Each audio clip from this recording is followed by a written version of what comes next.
Iga päev saab insuldi või infarkti mõni selline inimene, kes eelnevalt on tundnud ennast täiesti tervena. Tänasel konverentsil räägiti, kui tähtis on õigeaegne abi.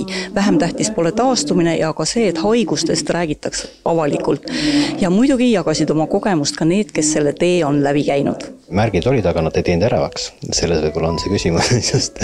Aga eks see on ikka nagu ikka räägitakse infarktieelsest asjad, et siin tunned nagu mingisugust pitsitust ja ajab köhatama ja mul ei olnud õhupuudus, mul oli õhu ülejääk selline, et nagu õhku tuli liiga palju, aga siis nagu tõeline asjalik mees mõtles, et sellised asjad ikka juhtuvad ja teeme ikka omad tähtsad tööasjad ennem ära ja arstide hullale jõudsin siis, kui mul koosolekul oli infarkt ära toimunud.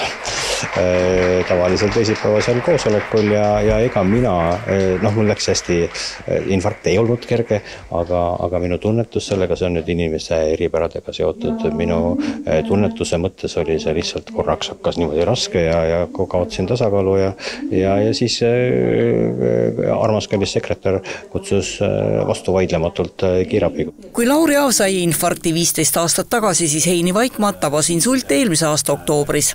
Esimene kahtlus oli, et kitarri mängida ei saa, sest muid asju ei olnud. Kitarri ei olnud ka aega proovida, aga igast muid tegemisi oli nii palju jooksmist palavikuga ja bronhiidiga, et isegi ei saanud aru, kui hakkasid tasakaaluhäired ja asjad. Püüad ikka hakkama saada oma asju teha.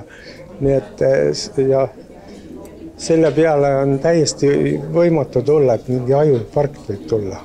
No kuidas te tänaseks taastunud olete, et näitasite siin kätte, et kitarri saate mängida? Ma saan vähemalt 50%.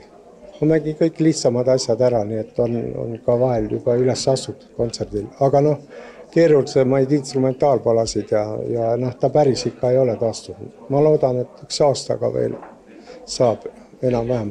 Lähedaste roll on sageli nähtamatu, aga just nemad aitavad taastumisel kõige rohkem. Pirje Lehtmaal tuli toeks olla abikaasale, kes oli insuldi saanud. Ma mäletan toda hetke, kui kiirabi oli ära viinud, siis oli siuke, nagu see väljend taevas kukkus pähe ja siis olid kõige raskemad 4 tundi minu jaoks.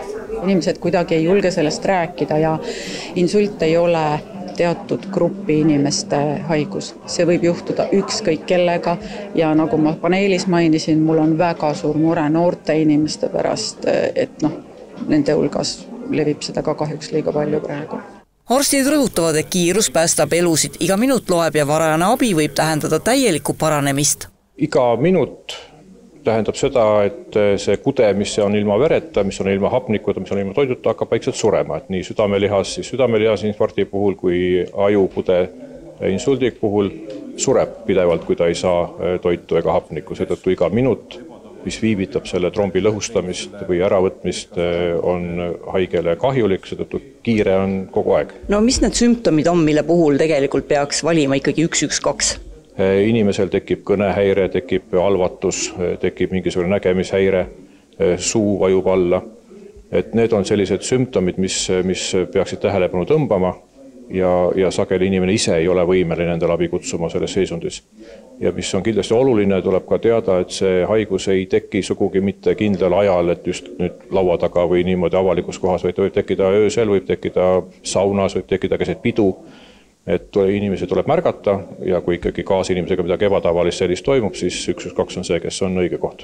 Eesti puuetega inimeste kojas töötava Kristi Rekandi sõnul vajavad patsiendid taastumise teekonnal nii professionaalset abi kui ka empaatiat ja tööandjate mõistmist. Kui me mõtleme ajalooliselt ja praegust ajahetke, siis järjest enam on neid inimesi, kes on tööturule oodatud ja kes on võimelised peale ka rasket ja keerulist haigust tööturul sisuliselt panustama ja endale sissetulekut teenima ja nii-öelda ühiskondlikult enda aktiivne ja vajalik olema.